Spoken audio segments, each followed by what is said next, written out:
Hi and welcome to the FPL head-to-head league videos series featuring myself, Tony, and my friends. This is going to be following the highs and lows of our little fantasy football league.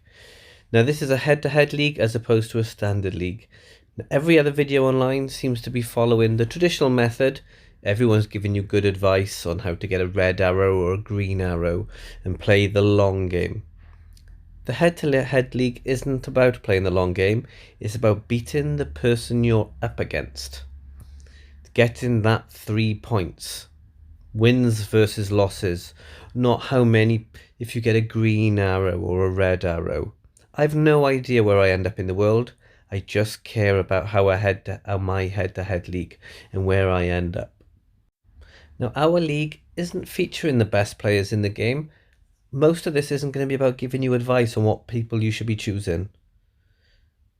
This game is going to be far more about rage transfers, mind games between us, people doing so-called maverick moves, which is essentially bringing in, making terrible, terrible choices, but thinking that you're Pep Guardiola because you're doing something that no one else would have thought of. Now, the head-to-head league works slightly different to the normal way you play the game, because of course you only have to beat one team, and you can look at their team from the previous week and make educated guesses on who they're going to use as captain, how their team lines up against your team in terms of which players you have that are the same, and whether or not you think you know who they're going to choose as a captain. Do you want to sort of match that to negate any huge differences so that you think you have a better team to beat them? You may bench certain players that on another week you might not want to bench, because the whole thing is about beating that other person. Now, that's basically how you play it. Let me show you who these other people are that I want to be beaten. Now, this isn't week 1 of the league. We've been playing it for 10 weeks, but I didn't bother thinking about doing a series like this.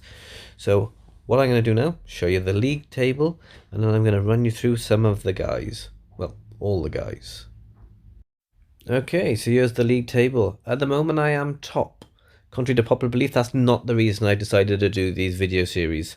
And to be honest, I've never been top, I don't believe, at any time we've ever played this over the previous seasons. Team name, Uncatchables, which does look ridiculous in other leagues where I am in the mid-table. Below myself, I've got David. Now, David, always a strong contender in this.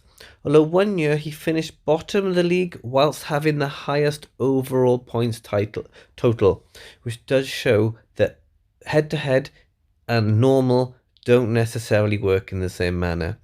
Terry, we got below us. Again, perennial contender, always up there in the top 2 or 3. Below him is Mohammed Udin, who is playing it for the first year. He's a guy I work with, think he may be retarded. Then we've got Akil and Mohammed Ali. Akil, again, strong player, Arsenal fan, so he has a few rages in that. Mohammed Ali, again, not the boxer. Again, another one of those Arsenal fans that rages all the time. Sohail is a guy who thinks that he's a bit of a maverick player in the game, makes some just terrible, terrible decisions, and he's a Spurs fan pretending that he supports Manchester United. Ryan, yeah, he's picked a team this year. It might be a bit of a ghost team. Not sure how much he's paying attention to it. Hettel, we think her husband chooses a team for her. Delron's normally up in the top end of the table. He's a person I personally enjoy beating the most. Then we have Mark Attridge, one of 2 brothers, obviously both the Attridge brothers. I don't know him, never met them. They seem kind of cool though. Wayne is normally towards the bottom of the league and is probably responsible for 90% of the rage which is involved in this game. He is kind of like a tornado in a human form. Arsenal fan, obviously, that goes with that whole sort of thing. And then again we have Chris Attridge of the 2 Attridge brothers, again down the bottom of the league all the time, and again I have never met him. Now the person at the bottom of the league is Abdul. Abdul has won the league twice now I think, but this year he's not having the best of seasons and currently sits bottom of the league. So anyway, so that's the basic gist of everyone. Obviously, you're going to hear more of them as weeks go by, but that's the 12 of us. Now every week I'm going to be showing you who is playing who on any given week.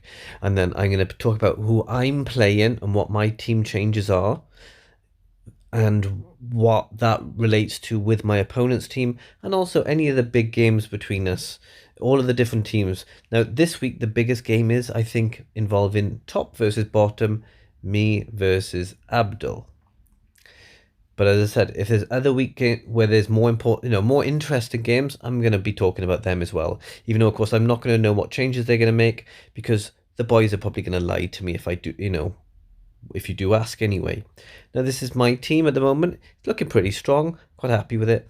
I'm -4 because I got Vardy in and Maddison, getting rid of Aguero and Cantwell. Cantwell's doing nothing. It's best to get rid.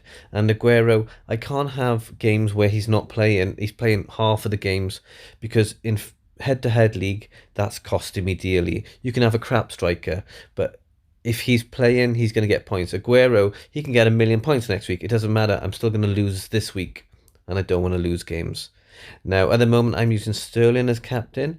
Abdul doesn't have Sterling. Abdul's a Liverpool fan. He's got double Liverpool defence, which is why I'm going to be rooting for Aston Villa at home to be scoring goals against them. Because then, even though Trent won't get as many points, I don't really care. I've got him, he's got him, but it's going to negate the advantage he'll have from a double Liverpool defence. He's got Kevin De Bruyne in goal as captain. Now, what that does mean is that if I wanted to try and negate his team, I could go with De Bruyne as captain also, because I've got De Bruyne, but I'm going to go with, Sterling is probably going to be my captain. But if I wanted to make sure that De Bruyne super haul wouldn't make the difference between us, I could go De Bruyne captain. But I think I'm probably going to keep it on Sterling. And again, I'm going to be hoping that Aubameyang does absolutely nothing. Okay, well, I'll let you know what's going on.